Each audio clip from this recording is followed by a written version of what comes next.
Hello and welcome to the 905 podcast. My name's Roland Tanner, I am Joel McLeod.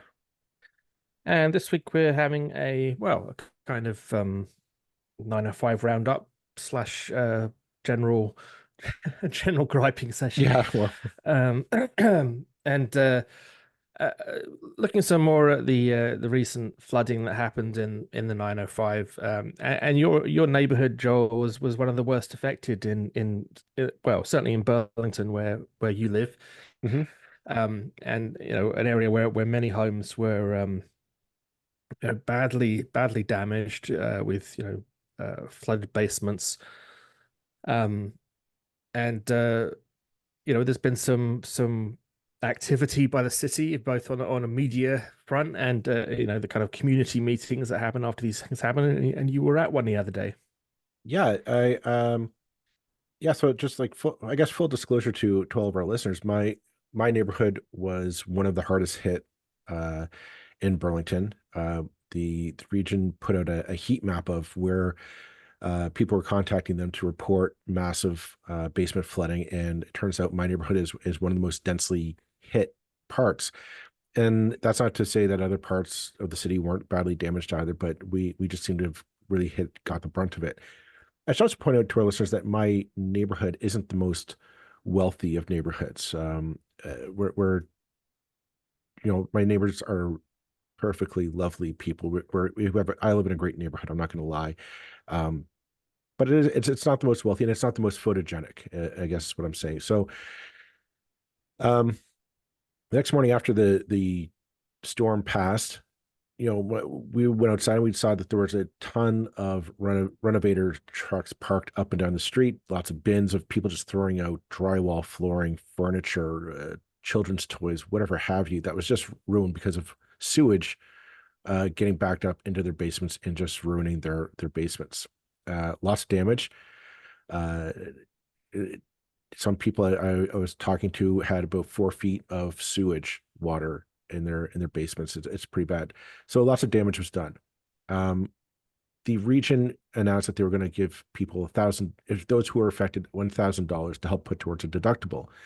Which, and I'll be honest, when I first heard about it, I thought that's a good thing to help out people, just to help cover costs. And there was my city councillor, Lisa Kearns, who we've had on the podcast before, was holding a community meeting at in the neighborhood. So I went to it just to hear how things are going. As it turns out, it's the the problem is a lot more nuanced than I think people are giving credit. For starters, the deductibles that some people are facing are two, three, four, $5,000. What people were telling me for their insurance to cash in or to come in and help them. People's furnaces are ruined. Basically, like the sewage water got into like the combustion chambers of furnaces. So if you think about that, like you turn that on, you're basically baking raw sewage into your house. That's a recipe for disaster. So we're talking, some insurance will cover, some won't cover a new furnace. These are major problems. And these people are coming to the city and the region to say, what will you do to help us?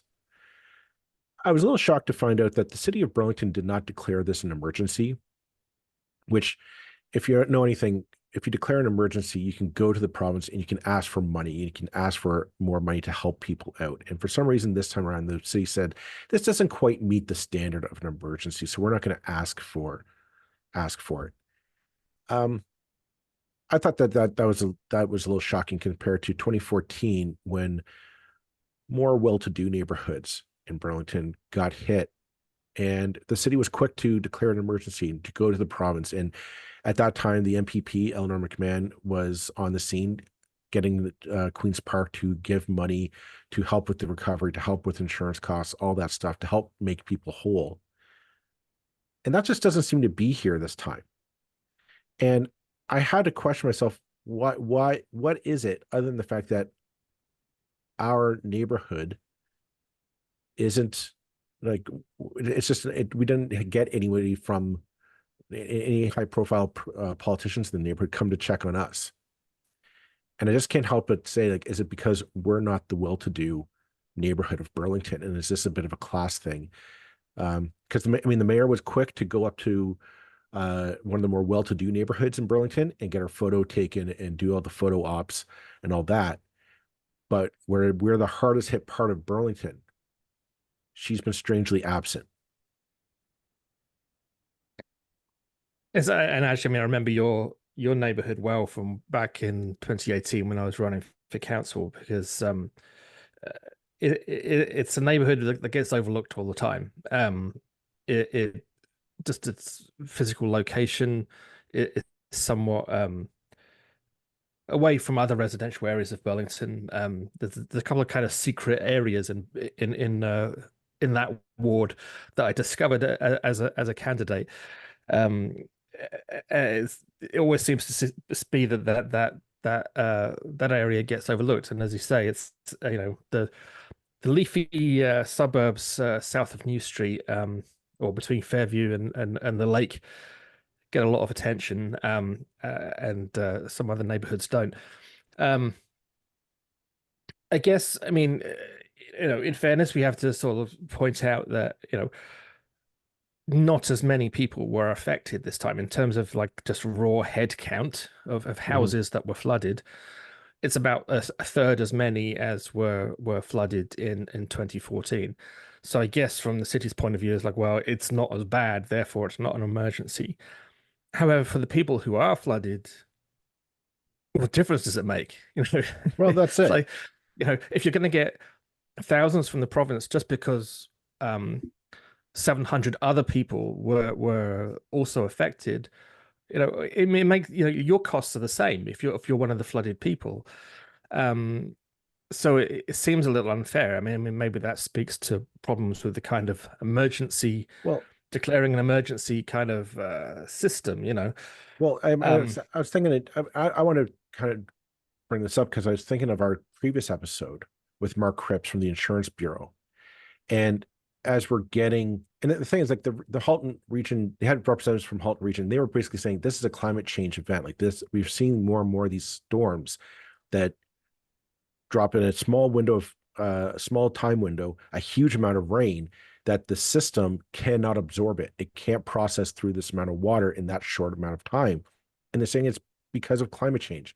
So collectively, like our politicians don't seem to want to really deal with this. They don't want to, we don't want to pay a carbon tax anymore.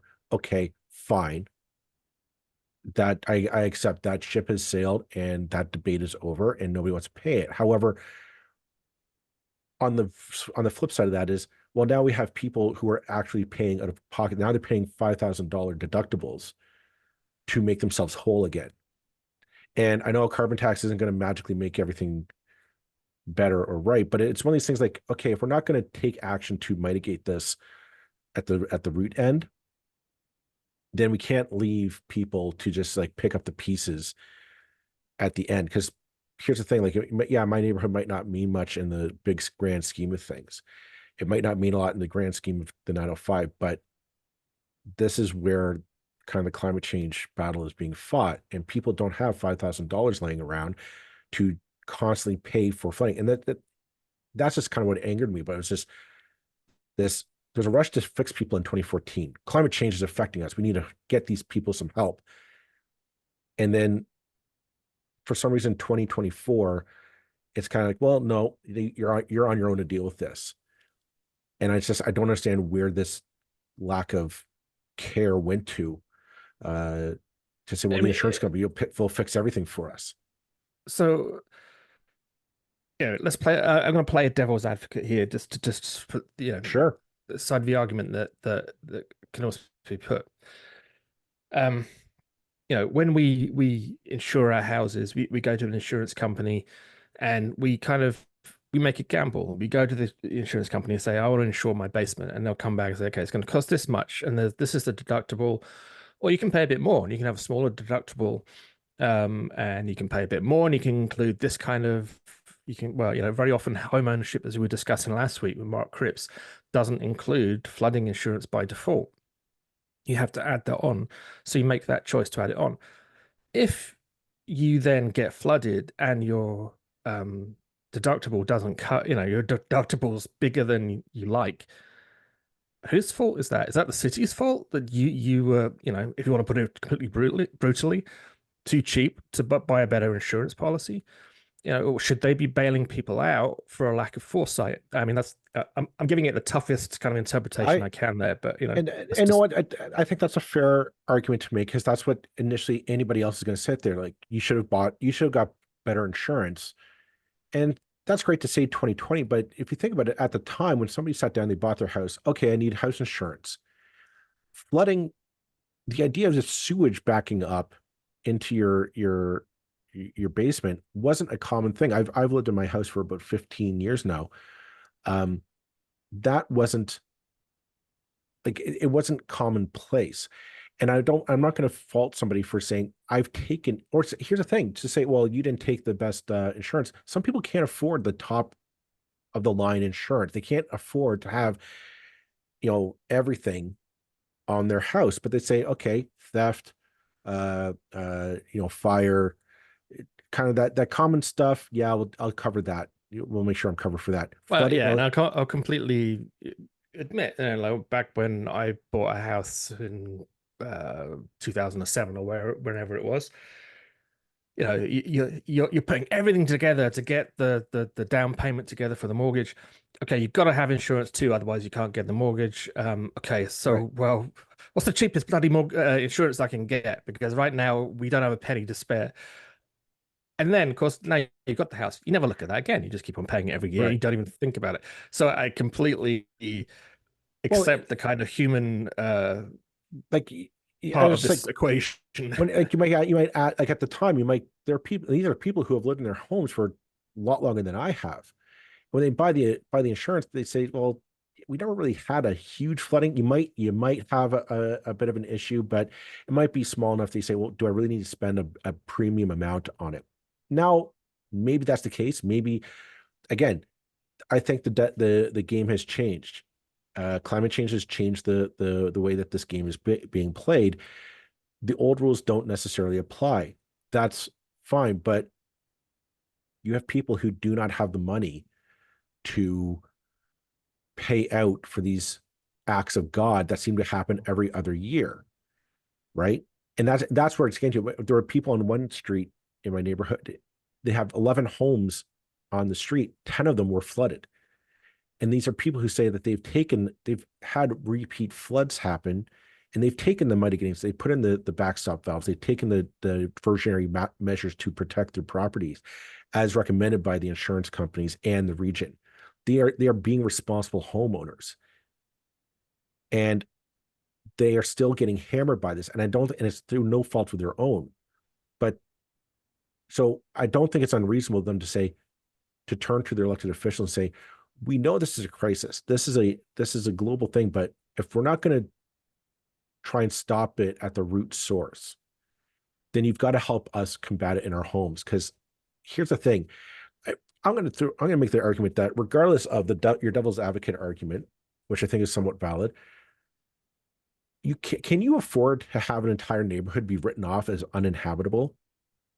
Like what happens to Burlington's property or other properties around the 905 when entire neighborhoods are deemed nobody can buy or sell homes there because they are constantly at risk of flood because the region won't do the necessary work to put in to prevent this kind of thing from happening like this. And this also wasn't like stormwater from outside flooding into people's basements. This was sewage. This was region Yeah, I mean, responsibility flooding again, back. As Mark mentioned last week, I think, and he had two technical terms for it that I can't remember, but basically, it's two types of flooding. One is a river overflows and floods an area, and that's what we tend to think of as flooding. Right, The flooding that I think affects people much more often in these kind of situations is backed up sewage. It's the right, storm drains going into the sewage system and then filling up so much that they go backwards up the pipes and into your right. basement, And which is basically obviously that's a much more disgusting problem well to have as well. well I'll be honest, like to paint a picture for our listeners, the next morning after the storm passed, I went for a run around the neighborhood. um Friends of mine had they had drywall, they had flooring, they had babies toys that were in their basement, all bagged up on their front lawn. and it stunk. Picture just picture the most foul stench of sewage, human waste that you can think of, and that's what their front lawns smelt like.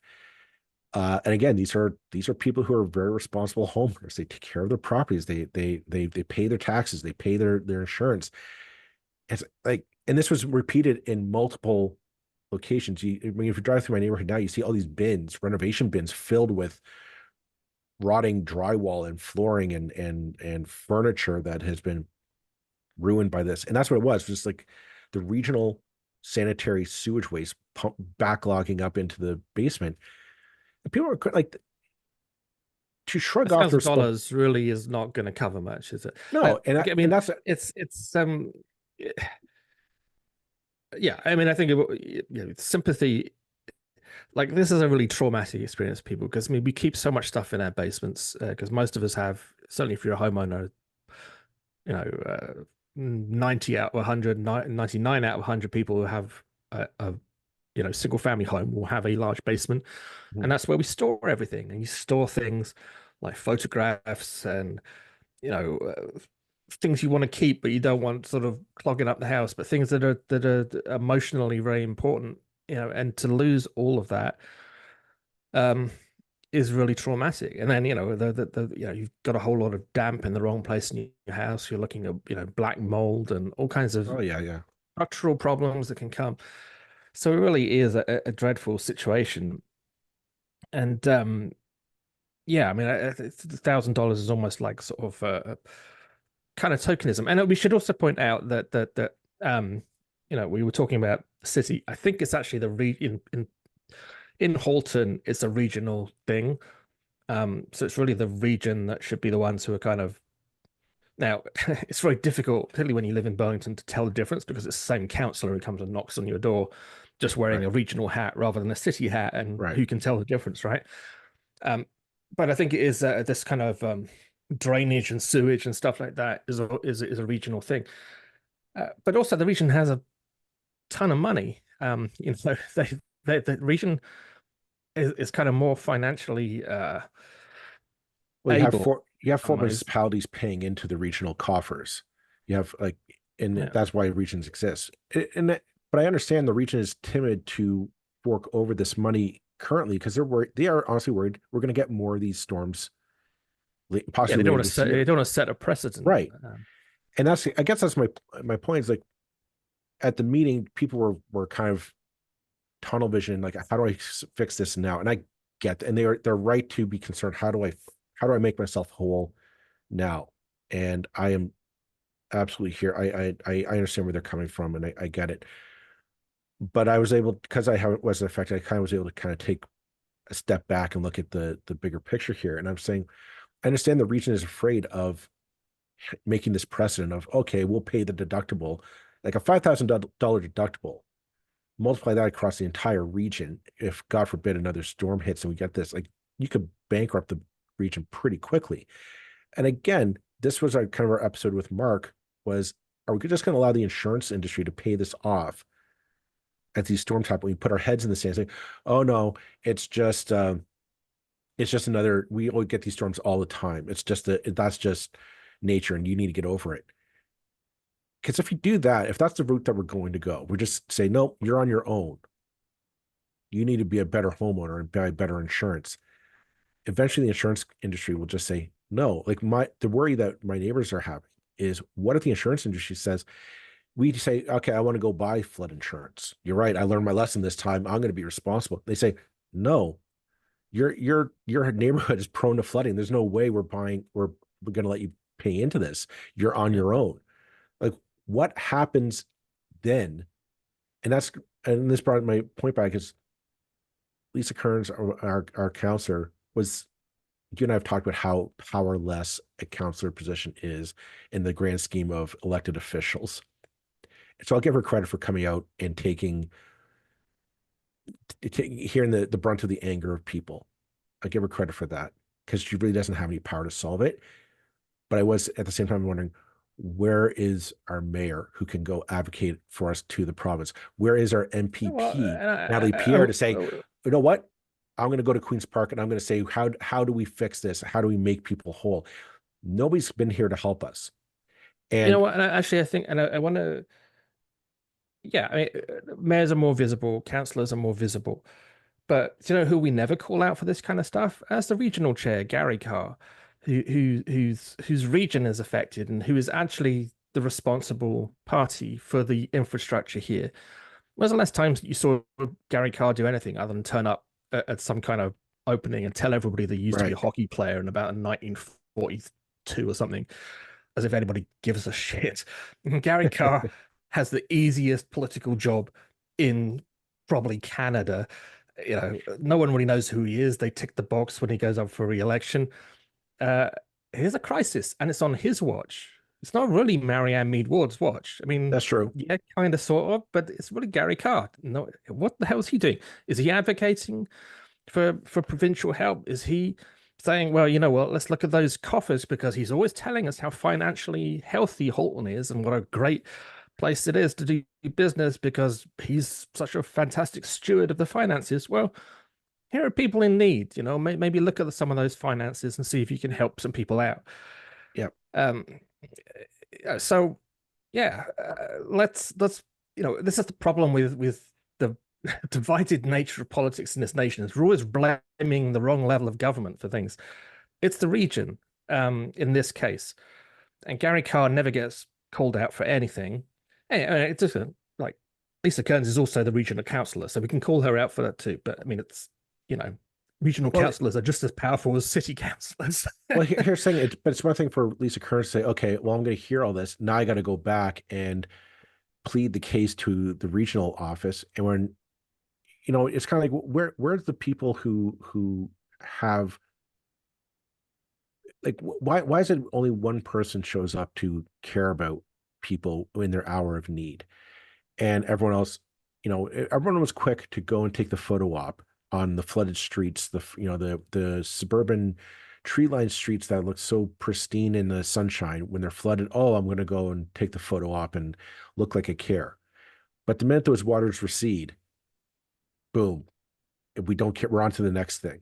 I need to go to the next fundraiser. I need to go to the next photo op. And there's a lot of anger in that room. I think of people, some people felt, they were being ignored. They felt they were being passed over. And this is kind of the point of this episode is I want to give voice to that anger. I was there. I saw it. I wasn't affected. And I was pissed off for people that they're like, people have questions and you're told, no, work with your insurance company on your own. The problem is every insurance policy is different and unique. There's no blanket situation and there's no guarantee of, okay, the insurance might not pay for a new furnace. That insurance policy might not cover sewage getting into a furnace. And those things are expensive to fix. How are you supposed to Well, deal with and that? let's also ask what I know our MPP, Burlington's MPP, sorry, I shouldn't say our, uh, uh, uh, turned up to the photo op. Now I know that back in 2014, the MPP at the time, and to be fair, I was much more intimately involved at the time, so that's why I know. I know the first thing she did was reach out to the Burlington Community Foundation and to work with them from day one to kind of set up a whole new flood response. I can't remember what the name was. Basically, a flood response entity under the umbrella of the Burlington Community Foundation to sort of channel money, whether they're donations or provincial money or whatever money, to the people. Is Natalie Pierre doing anything similar? What's the Community Foundation doing this time around? They, What's, they were there. what's There happening? was a representative at that meeting from the Burlington Community Foundation there to say that they are working with private businesses who want to help again make people whole. So credit where credit's due. They did step up.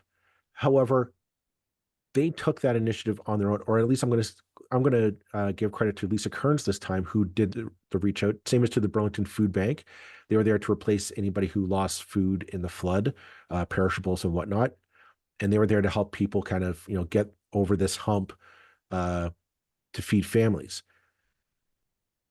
And there are good people in the same as the Compassion Society was another not for profit here in the region who are looking to help us. So there are those factors are coming to play. But again, as you said, like our MPP is silent on this. Where is the provincial government to come in and say and work with these affected neighborhoods across? And this is the thing. Why I call it the provincial government is that it's all over the 905. Yet I don't see a coordinated response between Mississauga MPPs, Peel MPPs, Halton MPPs, to say, okay, let's fill this gap and let's try and make people whole the best as possible. It's kind of like, hey, it's a Doug Ford, shrug your shoulders. I feel for you, but what are you going to do? And let's move on. No, ultimately, I mean, I feel for anything, the flooding in Toronto was much more serious. So, if declaring an emergency was appropriate in one circumstance and one time, I think we talked about setting a precedent and how they don't want to set a precedent of bailing people out. And one level, I get that. You don't want to create the situation that, again, Mark Cripps was talking about last week, where one of the California basically has been basically subsidizing people not to protect their homes from fire damage by basically saying, well, if your house burns down, we'll bail you out. So why the hell would I pay for fire protection then? Right. You don't want to get into that kind of situation. However, we have already set the precedent. We set it back in 2014 that we would move heaven on earth when enough people are flooded.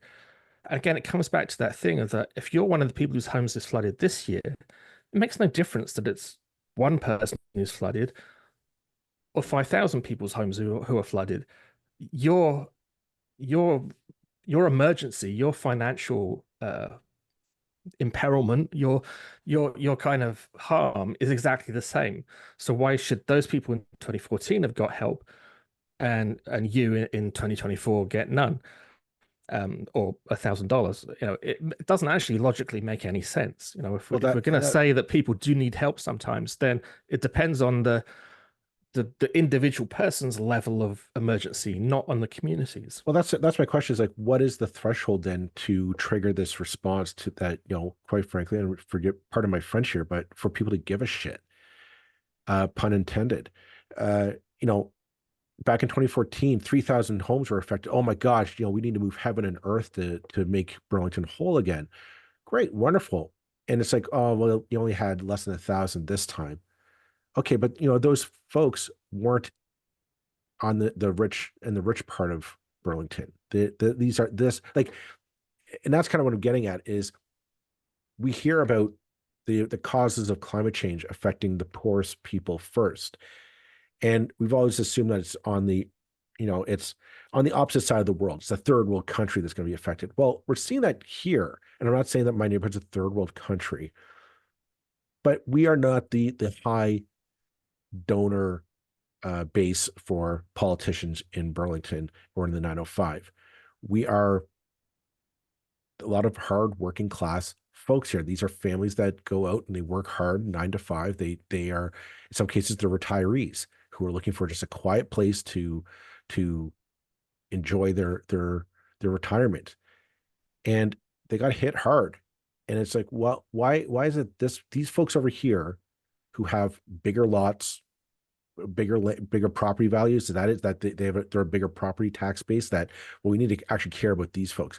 These folks over here, here's $1,000. Be thankful we gave you that much. And I just find it's insulting, and it's kind of, this is what we assume happen around the world. This is what happens closer to home, is that these intense rainstorms, these intense weather events that are short but powerful and overwhelm the system. If the poorest parts of the 905 are the ones that get damaged, get flooded, get that they're not able to be made whole, that eventually that's going to work its way up the food chain, if you will. And I just feel like since I've got a microphone, I've got a listener base, I'm going to call it out. I'm calling out the hypocrisy of our provincial and our municipal and regional governments for kind of saying, oh, what's the least I can do at this point, and do the, oh shucks, I feel for you photo opportunities. I don't care. I think my neighborhood and my people, if you will, deserve to get as much care and attention as the people of 2014 got when their homes were flooded. Logically, it makes sense. It makes sense to me. Like, we've already set the precedent. If you're worried about precedent, the precedent has been set. I can see no logic for treating people differently on the basis of the number of people affected. Mhm. For the individual homeowner, it's exactly the same. Your home has been trashed. Your financial imperilment, your financial hit, your psychological and kind of personal hit is also the same as it was for those people in 2014. It just so happens that it's 300 and something rather than, I think it was something like 1100 back then. It's if we have decided that we should at least help significantly, more than $1,000. Come on, what can you do with $1,000? It's like 5 bags of groceries, you know. Yeah. I mean, really it is. If you're a family, uh, you know, then let's try and move heaven and earth to help them. And it's not not to the point of subsidizing people for lack of preparedness, but for recognizing the extraordinary nature of events like this. And I think that's fair enough, you know. That, and that's it. If we're not willing to pay this cost, then you know, make it policy. And that's it. I don't know.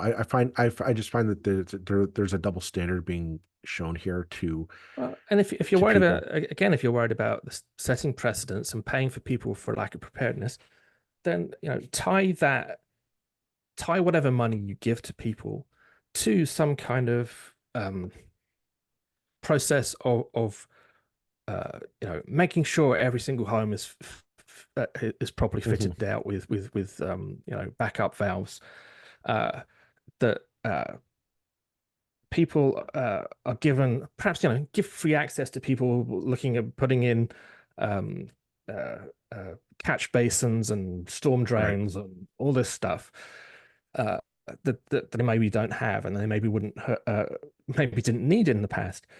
Um, there's so much stuff. Just I look around sort of neighborhood, and it's like, well, I can see, people have got their ground graded the wrong way. All the water is running towards the base of your home. Right. Your downspouts go straight into the ground where they should be trying to take water, 6, 12 feet away from the house at least. People don't know this stuff, and that's where the city can come in and really kind of Well, help. So, okay, we're going to give you money, but we're also going to give you money to make sure that next time there's this kind of flood, that that we're getting as much water to better places. and now you bring that up, that might be a good segue. The other part of the discussion was they were explaining what happened with the flooding. Now, the regional's uh, explanation was basically in 1975, the building code changed. Prior to that, downspouts went into the ground into weeping tile or water that flowed off your house into the drain spouts, eaves, whatnot, would go into the sanitary the sanitary sewer system. Yep. Naturally, the amount of water that we got overflowed the sanitary sewer system, and it's flushing through the system. It happened to reach my neighborhood or the other neighborhoods in Burlington because, surprise, surprise, the shit runs downhill. And basically, the piping system wasn't able to handle the deluge of surface water that got into the sanitary system. It just overwhelmed it, and the result is it backs up into people's homes. That's the excuse. I've heard other people say no, it's the problem with the wastewater treatment plant. Either way, I look and say this is an infrastructure problem. The region has to spend money to solve this, millions and millions of dollars. I don't know if there's an eagerness to do that. The other solution was to go to people whose homes were built prior to 75 and say, you need to disconnect from your sanitary system. Cost be damned to you. You need to do this because it overwhelms the whole publicly funded system. This region doesn't want to do that. They don't want to pick a fight with those people because there might be costs involved, whatnot. You can go if you do want to disconnect if you're one of these people whose eaves goes into the sanitary sewer system, you can disconnect, and I believe there are programs that will help fund that for you. Well, by I the know, region and yeah, by I the mean, city by the let's speak city about that. So, I mean, like, I believe that certainly sump pumps, if you have a sump pump in your basement, it's not meant to go into the sewer. It's meant to exit outside your house into a storm onto the sewer ground, or the ground to onto the street, onto your garden, whatever. right Um, your plumber comes around, fits a storm sewer. I can speak to this personally. Comes around and puts in your new sump pump. And it's like, you know what? Yeah, there's a pipe here I'm meant to use to pump this water out on outside. It's a real pain. It goes right into your garden and it's a bit of a mess and you get puddles and stuff. Why don't I just plumb it right into your drains for you? You're not meant to, but you know, who knows? Uh, nobody's going to and know nobody ever knows. No, right there's no enforcement on this stuff. And uh, thousands and thousands and thousands of homes basically. So, you know, you get a massive downpour, everybody's sump pump clicks in and they pump it straight into the drains. So, you know, those are the things that we are doing that we are guilty of, hmm that we shouldn't be doing. You know, I have a feeling that even like I could be wrong about this one, but like even the stuff that comes out of your washing machine, technically not meant to go down the drain. Um, uh, but certainly sump pumps, I know for sure that you know, well that's basically just plumbers will say, hey, you know, it's a real pain having it going out the side of your house. and Why don't that you just and I get that, but you know, this might be a case of the region has to kind of go be stop being good cop, start being bad cop, and telling people you're going to face a fine or you know higher property tax. I don't know what, but the region has said they don't want to do that. They're kind of doing this. Like, let's ask politely. It might come to a point where the you know again, will Gary Carr forego his good guy reputation to say no? We're going to start enforcing this. You have 1 year to disconnect from the sanitary system and put it onto uh, directed into your garden and directed into your yard or whatever have you, because we need to protect the sanitary sewage system. So stuff like what happened in in the 905 this week or this past week doesn't happen again. I don't know if there's a political will to do that. And it's easy now to kind of say, you know, it happened once. Your insurance will cover it. We don't have to worry about it. I'm not going to expend the political capital, and I'm definitely not going to change the budget to divert money into wastewater management because that's not the sexy ribbon cutting event that I can have with tax dollars. And again, it comes down to like, well, who in the end of the day for us, it kind of ignoring this, putting it off. What happens? It's the people who it's the everyday people who bear the cost of this. And I think when you start chipping away at that foundation of your cities and the places where you live, eventually everything else comes down. Because if property values go down, that people say, no, we can't afford to sell our homes to leave, or we can't afford to insure them to protect them. If property values start going down, then what happens to everybody else's property values? Because the thing is, all that those flooding areas, they don't stay contained; they grow. The other thing I wanted to bring up, and this is just one final point before we log off, because I think people are done hearing about it. We've all said it's connected, and you know, here in Halton Region, we're talking about building the Highway 413 up near Milton, and people say, "Oh, that's all great and wonderful. It's going to save 30 seconds on your commute," but that's a huge amount of concrete and pavement that is going to be built. That means all that farmland, all that wetland is not going to be absorbing this kind of water. It's that 413, all that runoff is going to come down and affect us again. Because again, our sewage system is connected to Milton because the Milton water flows down through Burlington into the regional wastewater system. That's how it goes. You know, there's not again, I'm going to bring it back to our provincial government to say, instead of saying, oh, the region deals with it, you need to start looking at a provincial. They've chipped away at the conservation authority's ability to protect our watersheds, our waterways, our creek beds, to allow them to absorb this water, to divert it into safer channels. This isn't good. Under the current status quo, folks, this isn't going to go away. This isn't going to be the worst of it. It's going to get far worse as Well, as we continue to build big mansions, not intensify, not densely pack our communities.